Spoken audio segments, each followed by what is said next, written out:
did it right. All right, we're live, I think. Oh, we're welcome back. Yeah, we're good. Okay, are you sure? Yes. Are we sure? Yes, I'm looking at both of the numbers move up and down. Okay. How about that? Welcome back, Yeah. YouTube crowd. Well, welcome back for some. I feel like Josh wants to put me in the dirt. Well, hey, listen. Here's the good news. We had a great episode of House of the Dragon last night. That was So, excellent. look, at least we have something that's good that we can talk about. It's good. I'm excited. I'm excited. You are. Yep. Are we ready to start this? Hey, man, I'm very ready.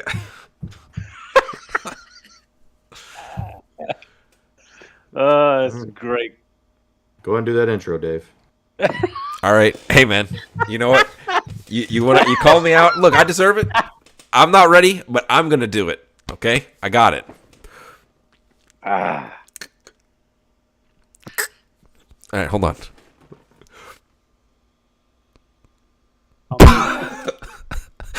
I got it. Okay.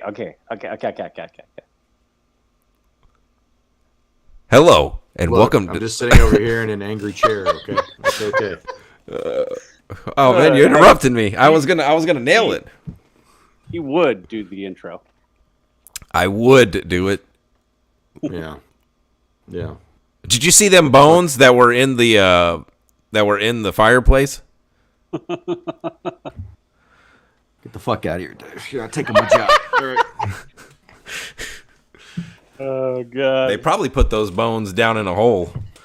Okay, I'm done. All right, we're ready.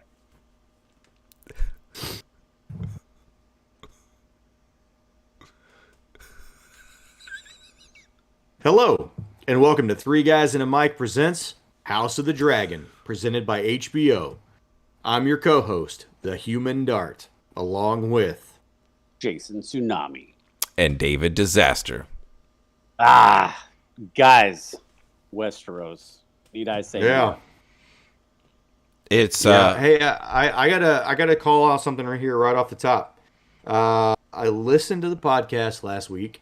Yeah. I didn't like it. Yeah. I Okay. would tell you, I did not appreciate being called the Big Ugly.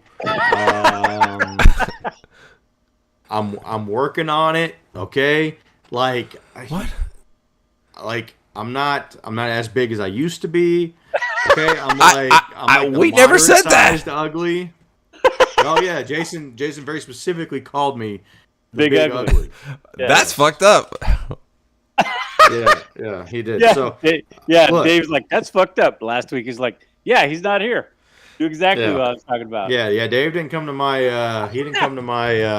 What a my fake stead. friend. He wasn't my Sir Kristen last week. Or Sir Carl, because you he know. thinks I'm mad at him. Or the Sir Carl. Hey, listen. Yeah, Sir Kristen. No, the Sir look, Carl. hey. You know, you fucking... Never mind. We'll get to it. It's now you're his lover. Yeah. Hey, look. Glad to be back. Sorry I missed last week. I was a little bit busy. For any of those listening along, we did record some special YouTube content. We did a special bracket last week. It's only going to be on our YouTube channel for the best movie weapon. So that was cool.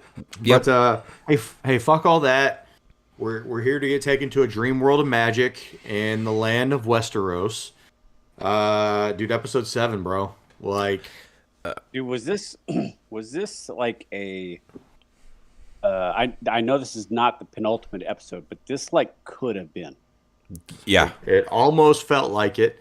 Yes. And I feel like this could have been as good as maybe like a top 20, top 25 episode of OG Game of Thrones. Like, dude, this was a good episode. There was a lot of shit going on. But there was a couple moments that got you leaning forward in your chair, like eyes wide, like, oh shit. Yeah, Yes. I would definitely put this for me. I was telling Jason, I think I'm ready to put this in a top 10, top 15 situation episode, probably top 15. Because there's so many Where good. I'm at. There's just so many good episodes, but this every week I feel like one or mostly me say this is the best episode so far, and this is the best episode so far. I don't even know how they're gonna top it, but I feel convinced now that they will. Yeah, and I'm scared if they do top it. Yeah, because in order to top this, there's gonna have to be some fucking carnage. Yes, this had it really had one oh shit moment, but it had these miniature little areas and pockets of like you were just saying oh, and then you didn't get to really say the shit part because it didn't just like fuck your brains inside out. Yeah, but yeah. I mean, god dang, there was so much good stuff in this episode. Yeah, I mean, anyone who's even remotely still on the fence about this show, I mean, like, yeah, if you're still in the camp of I'm not watching that because they ruined Game of Thrones season 8, dude. Yeah, I mean, you need to get over it Grow real quick. up, get over it. This is something different. This is, you know, we are obviously the whole season's not out yet, but like, this is ridiculously good. Yeah. So, Jason, hit us with that recap, and then we'll get into it a little bit more. All right, House of the Dragon, episode 7. Title of the episode's Driftmark. We open with Lena's funeral. Tensions are high. The awkwardness of everyone's interaction is palpable. But it's after the funeral that the episode really picks you up out of your seat and takes you for a ride. It starts with the grieving Daemon laying that pipe to Rhaenyra. Simultaneously, Prince Aemon, who already has a pig dragon, decides to tempt fate and mounts Vagar and That claims greedy the son beast. of a bitch. I know. Claims the beast as his own, which then has a cascading effect. Lena's daughters, as well as Rhaenyra's sons, confront Aemon, and a fight breaks out. And everything's fun and everything until somebody loses an eye. All the players circle up. Names are called, accusations are made, and Alicent cuts Rhaenyra with a knife. Order is restored. The same knife. Yes, the knife. Order is restored, but the battle lines are clearly drawn. And to close,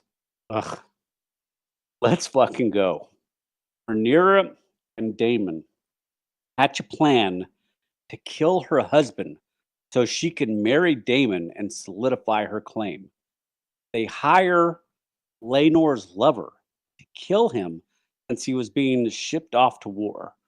Lord Corlys and his wife find their half-burnt, son's body halfway in the hearth. But no, he was in on it. And he leaves with his lover with a new hairdo. Yeah, I mean, what an episode. So yeah, I was shocked by the ending. I was shocked that she would agree to have him killed, since it seemed like, while they were living separate lives, they always had a happy setup. Yes. So I was shocked that she was willing to agree to that, and to see him get in the boat at the end of it, hairless, so he could try to at least remain as hidden as possible. Dude, I thought that was an awesome ending to the episode. Apparently, that is different from the books. Apparently, he does die in the books in that moment.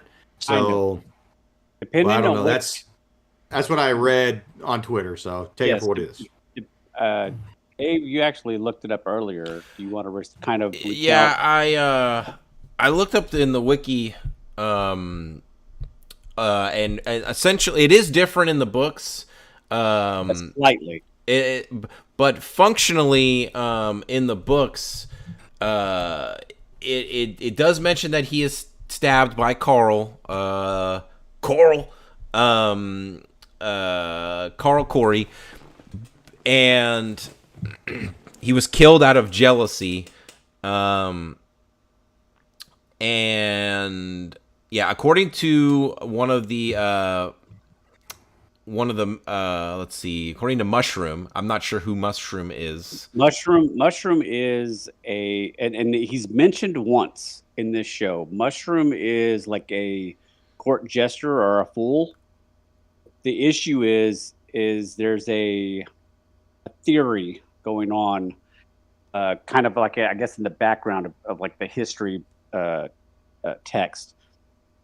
The fool that is known as Mushroom is either truly a fool and everything he says is just full of shit, or he was living the gimmick as an insider of the historical text. Yeah, it says, according to Mushroom, Carl had killed Laenor on behalf of Prince Daemon Targaryen, although there was no shred of proof for this.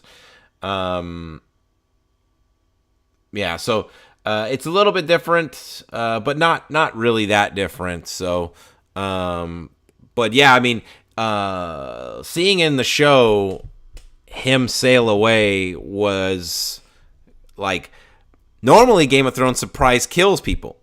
And in this case, it's surprise doesn't kill someone, which is so good. And like Josh, I want to echo what Josh said. I mean, I thought Laenor was a good guy, like, and he seemed to have a very good relationship with Rhaenyra, and he was willing to throw away his own happiness basically to, solidify her claim and stay with her and all of that, and be a better dad, etc. Yeah, and I'm like, dang, she's gonna just kill this guy. When Daemon says, "Well, I can't be your husband as long as Laenor is still alive," and she looks at him and she goes, "I know," and I'm just like, "Oh no, shit.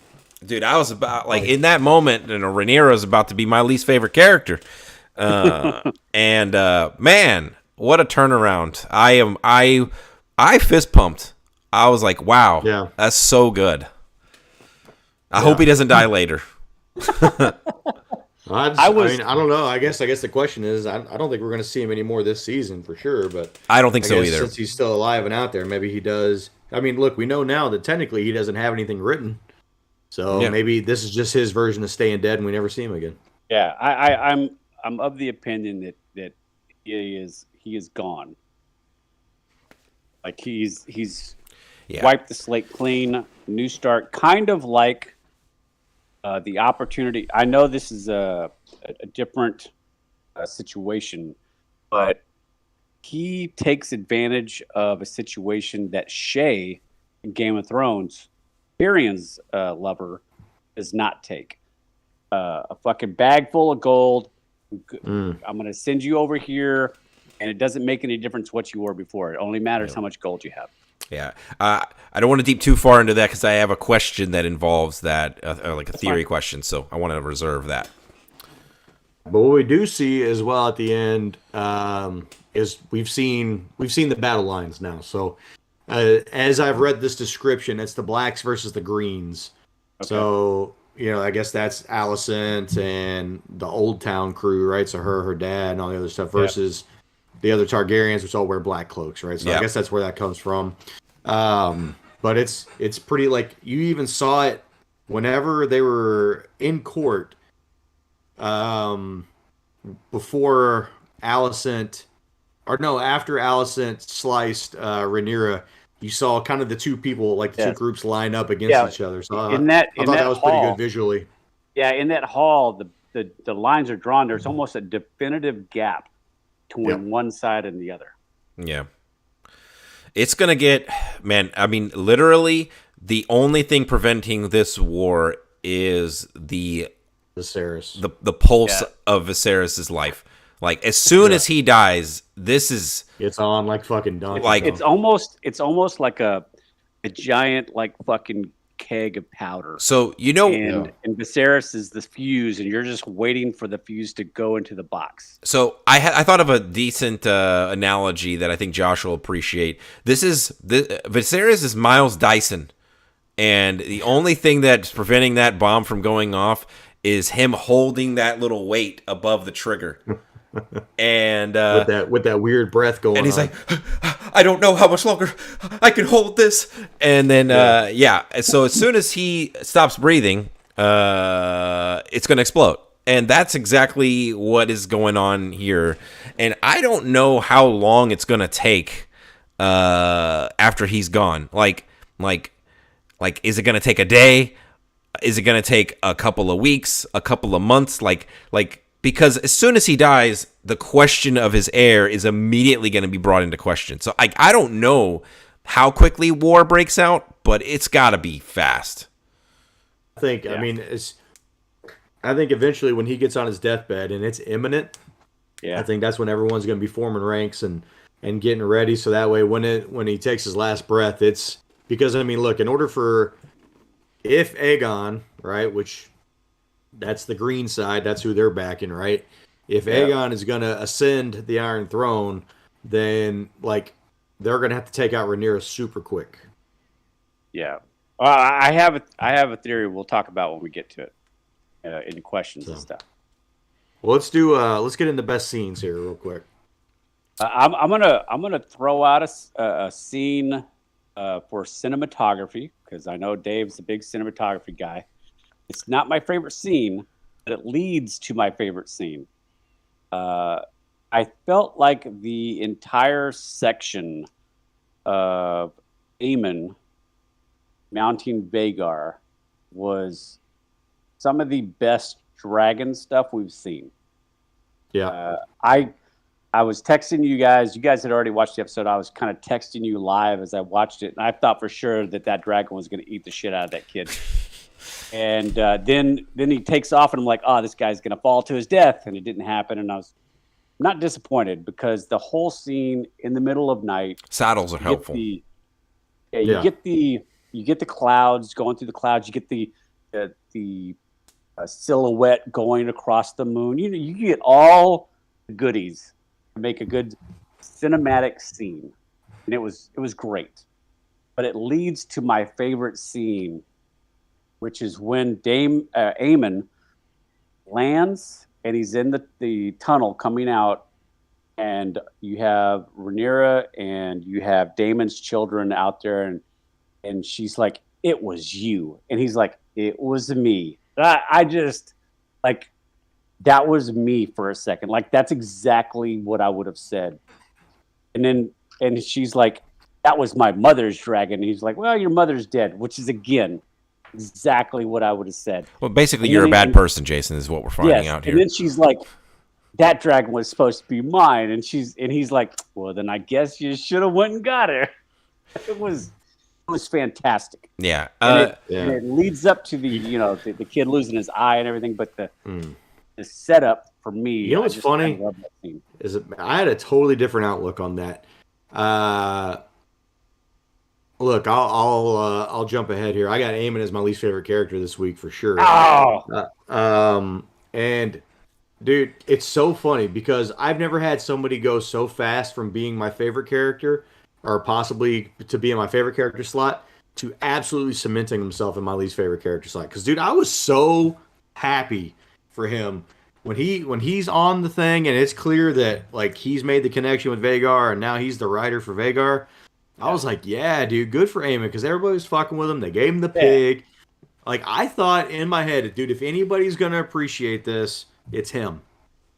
And then for him to land and immediately have that attitude, that energy to say that stuff to those kids and then like punch that girl in the face.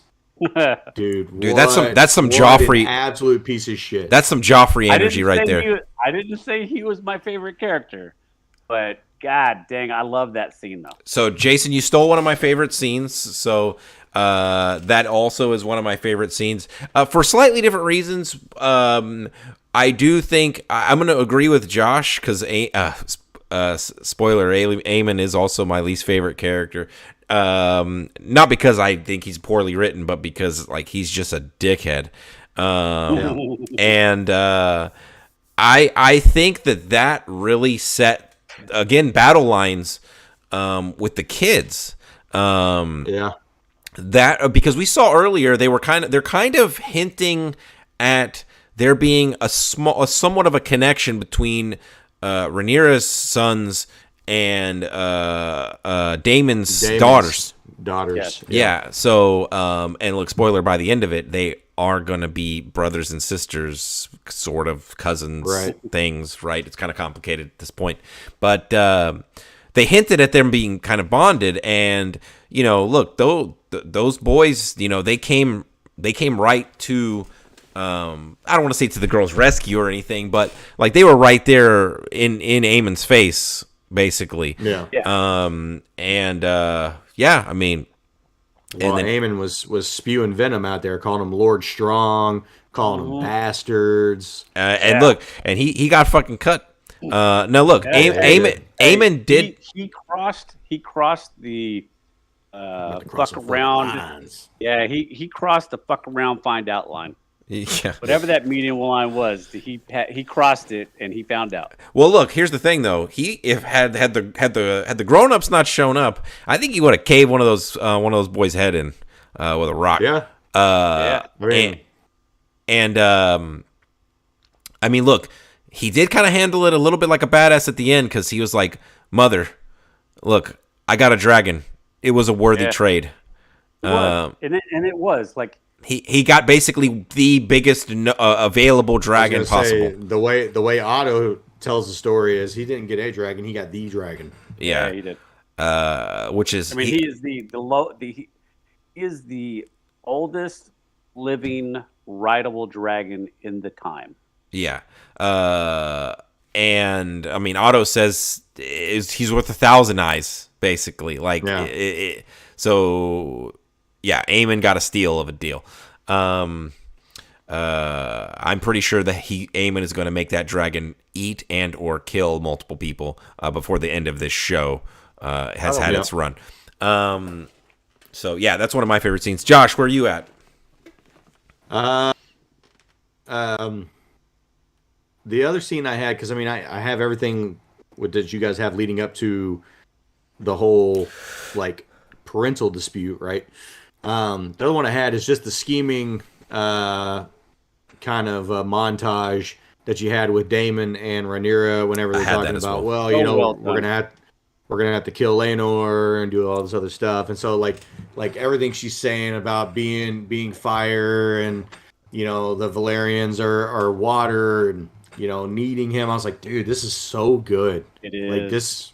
What a way to end the episode too. To your point, Josh. I think the best part about that is the fact that Rhaenyra is narrating her conversation with Damon as the scene is unfolding in front of us, and she's saying things that are fucking with your mind because you're like, God damn, she's gonna kill this dude. While what we're seeing on the screen is actually. When you rewatch it, like I rewatched the episode again, you can start to see the pieces, but you're listening to her voice, and she's like, people are going to accuse us of this crime. People are going to whisper, and we won't care because we will know the truth. But you're listening to parts of it, and you're watching it, and you're not connecting the dots fast enough, and it's so well crafted. That it just takes you on this little journey of this deception. It's fantastic. I agree with you. It's a great scene. Yeah, that was my other favorite scene as well. Just that entire exchange, and yeah, I agree with Jason. It's just that is peak.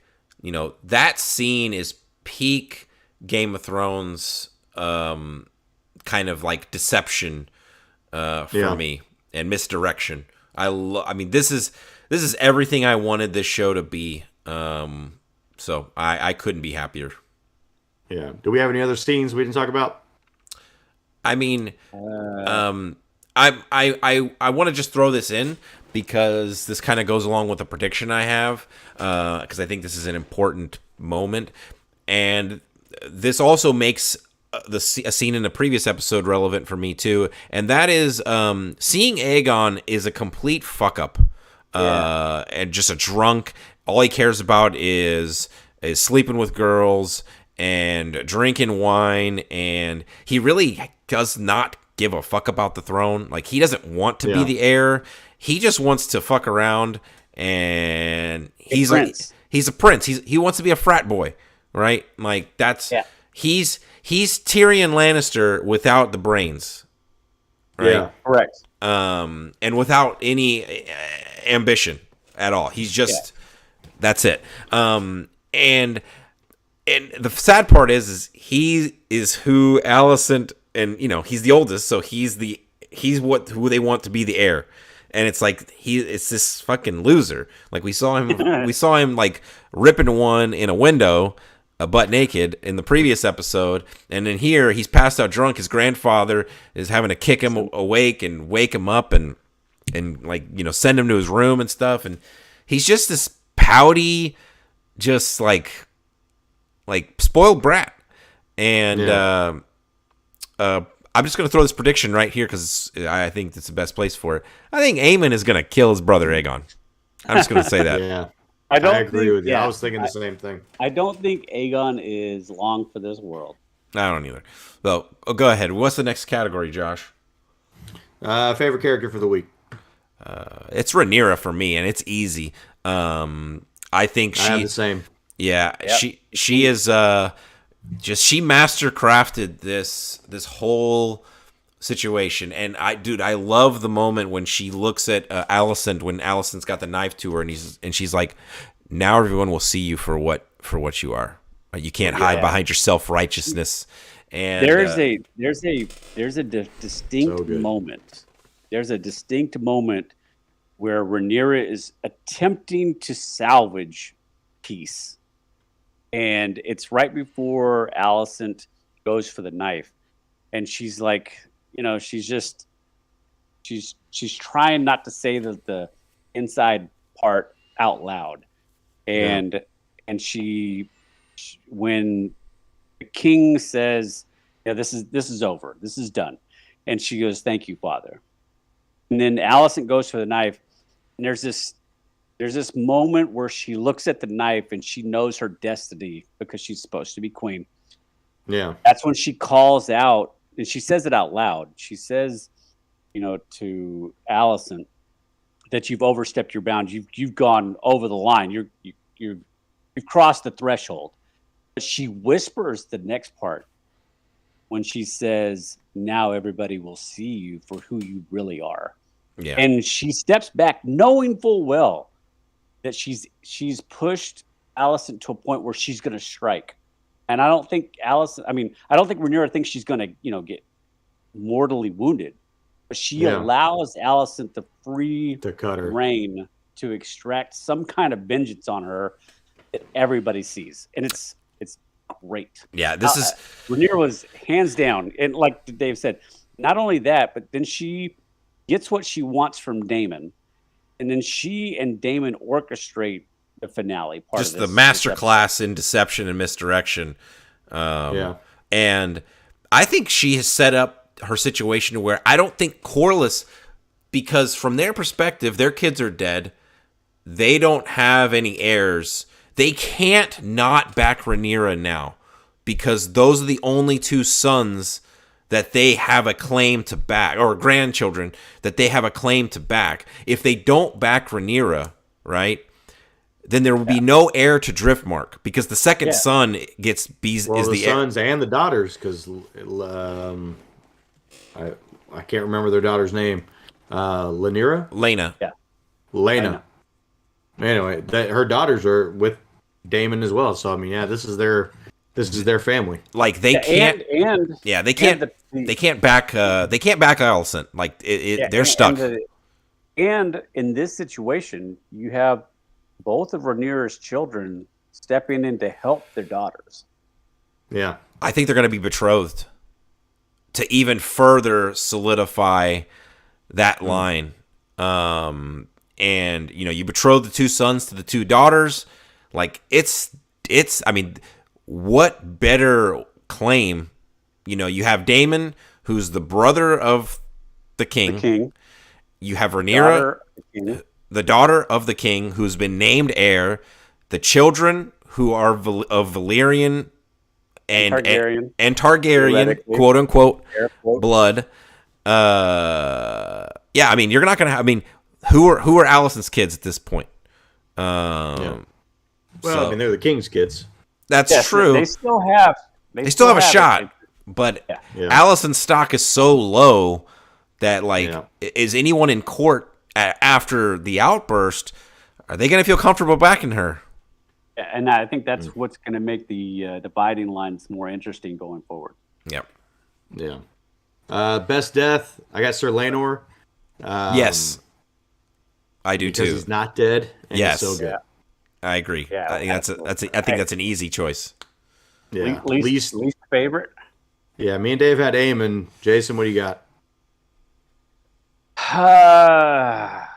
I think this guy is going to continue to be my least favorite for a while, and that's going to be Lara Strong.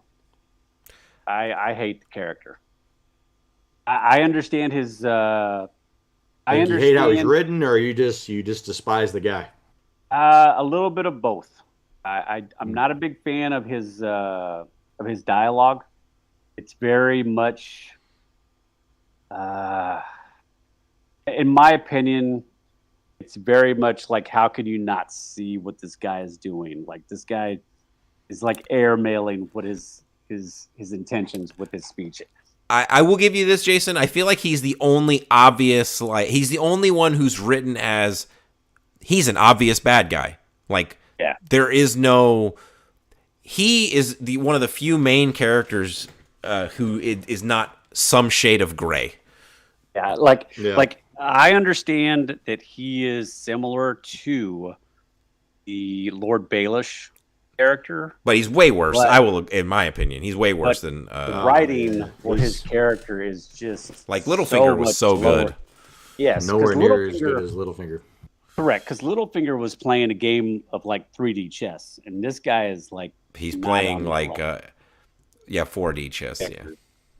Yeah, he's like playing simple checkers. He's playing tic-tac-toe. Well, let's get into questions, predictions here. So, I had a quick question. Go for it. And so one of my questions was like, how is Corlys going to react to this? But I didn't consider the extended family of all the sons and daughters. So that answers that question for me. But dude, when did this wedding take place? Okay, so wait. Before we get into this, I have a question that fits right here, as well as for the Corlys, this wedding, and whatever is going on here. So, two questions at once. Do we think that Rhaenyra is already pregnant when this wedding takes place? I only ask because she could theoretically speed up the wedding to say that it's Daemon's and not make herself look like she was banging Daemon on the day of, her husband's death. Or which his second thing Jason's going to say, I think, is a better strategic choice. Or we get a quick view of her, but not good enough to tell if she's showing. And Daemon and her are getting married, but she is saying that she's having Laenor's child to strengthen and fortify the relationship with Corlys and family. And of course, this kid's going to come out blonde hair. I mean, with the white hair. Yeah, but it's Jason's point. She could strategically say that this is Laenor's last child, like a son, and it comes out with white hair. And now you got the Valerians, like Corlys is going to be all in on that. He's going to be like, well, this is my true blood. Because they made it a real big point. This kid's still going to be white, though. I mean, I don't think that matters at this point. I think if it has white hair, they'll be convinced. Okay. And I bring it up because it's very much like the Count of Monte Cristo. I'm just curious as to which way we go with this. Like, she immediately marries the friend because she's pregnant with the man that she loves that's been sent off to Chateau d'If. Which way does she play this? And look, it might not even be a thing. She might not even be pregnant. Yeah, she might not even be pregnant. So I'm throwing it out there just because I think she just had sex with Daemon on the beach. So like, unless she just thinks because like he finished, and she's like, okay, hey, I might be pregnant. Let's do this now. Like I mean, unless there's a quick time jump between Laenor leaving and this wedding happening, I don't see how anybody could think they're pregnant. Oh, no. What I'm saying is we don't know the time frame, but it could be 2 or 3 weeks. It could be a month. It could be 3 or 4 months from now. It's very interesting to see when this wedding actually took place. So yeah, and how it's received by Corliss, because if you're getting married a week within Laenor's death, like that's not going to help your cause going forward with Corliss. Yeah, but like the way the show presents this was like it looked like it was immediate.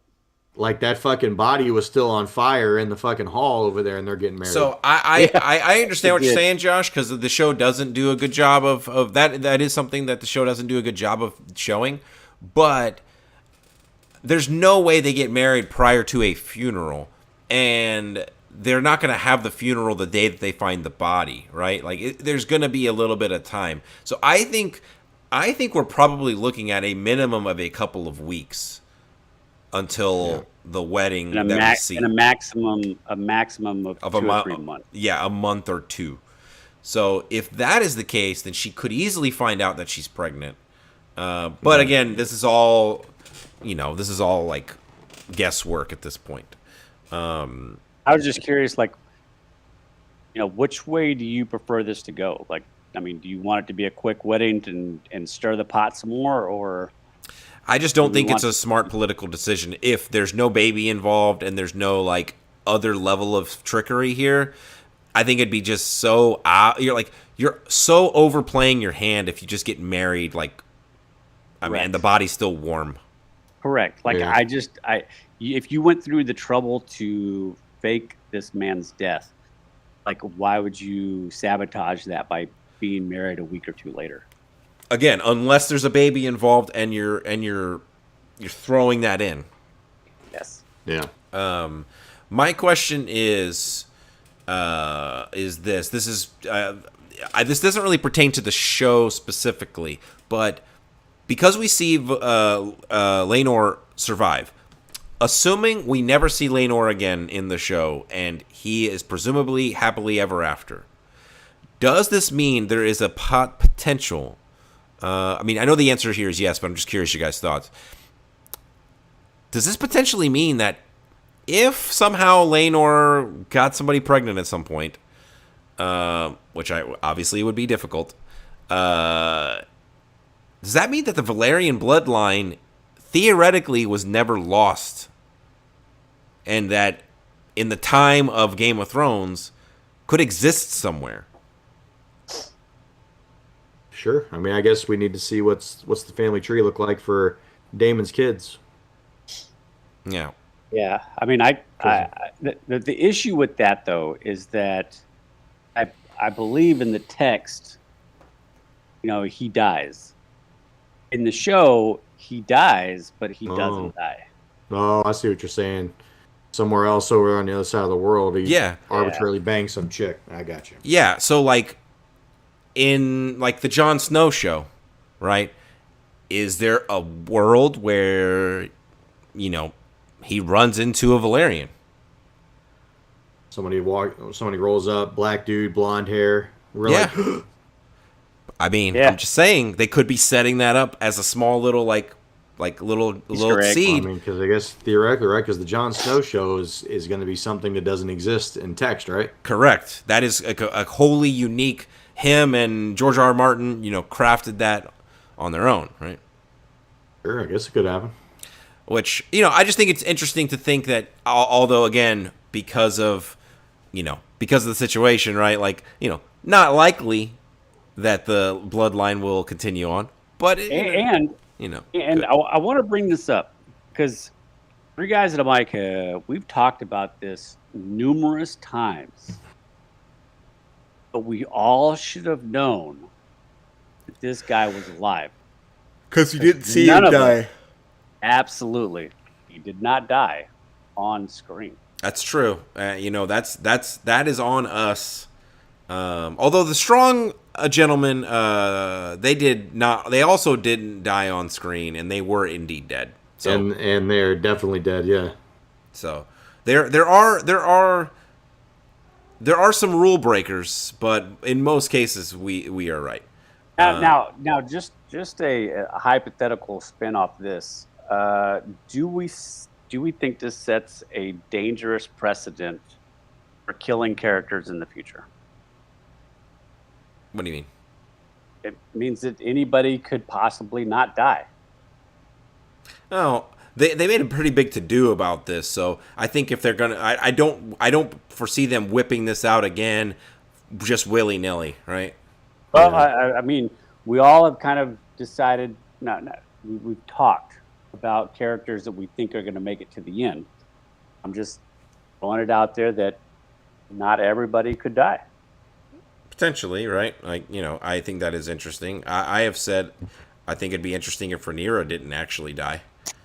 And I Correct. think that was faked, like similar to this. It's funny that I threw that out there as a prediction, and I was almost right. It was her husband that got a fake death, but I don't want them to overuse this. So Yeah, I would hope and that this, they don't. It lessens the exactly. impact. Yeah, see, like for me, this reminds me of like one of the key differences between the books and the show. Whereas in the books, Caitlin Stark is killed in the Red Wedding, but she's actually brought back to life in the books. Spoilers. Yeah, spoiler alert. And they don't do that in the show, in my opinion, because they want everybody's death mean something. And if somebody can be brought back from the dead once, well, then no character's death is really sacred. Because literally, like the next season, I think, is when Jon Snow dies or whatever. Yeah. I'm just, like I said, I agree with you guys that I don't think this was a situation where it ruins anybody's death going forward. I just, you got to be careful with stuff like this. Yeah, I think this was fine in this instance. I just don't want to see. I don't want to see too much. I mean, if we don't see anything like this again for 4 or 5 seasons, that'll be totally fine. I think this is like, yeah. What's anybody? What else we got? Oh, I got a couple more. Go ahead. Oh God, go ahead, Fossil. Okay. Do we think that Rhaenyra and Daemon actually kill Laenor if he doesn't have this like come to Jesus talk with Rhaenyra about wanting to do what's right, changing his course, giving up the things he wants to do? I don't. Nope. No. You think this is the plan no matter what? Yeah, I agree. I think because he's been good to her for the whole 10 years. I agree. I agree too. I was just curious. I don't think he was all given the knowledge of what happened now, like having the ability of hindsight.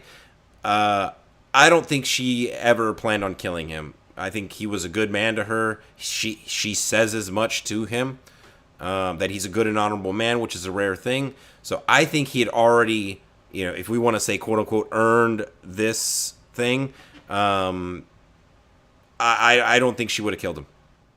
Okay. I got two more things we can talk about if you guys don't have anything.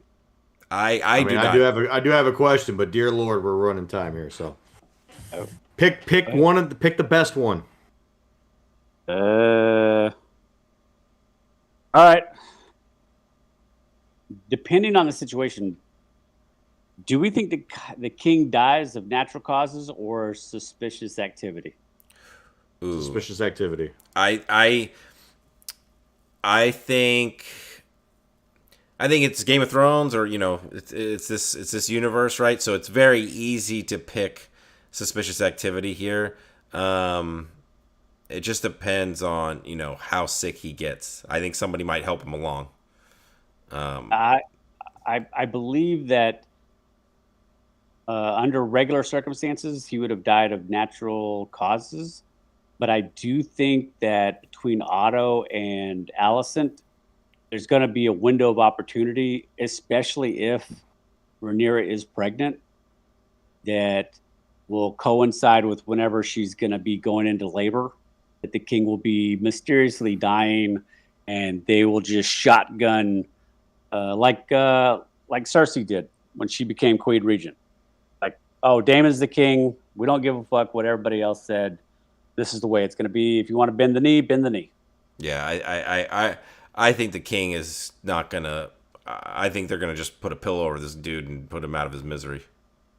Yeah. I guess my only question is it this season, or does he survive until next season somehow. I don't. I think there's no shot. This dude can barely even walk at this point. This dude's done. I think he is the penultimate Death. death. And then we get episode 10, like the fallout, and the like right when episode 10 ends, like the war, like somebody's gonna say, well, looks like war has begun.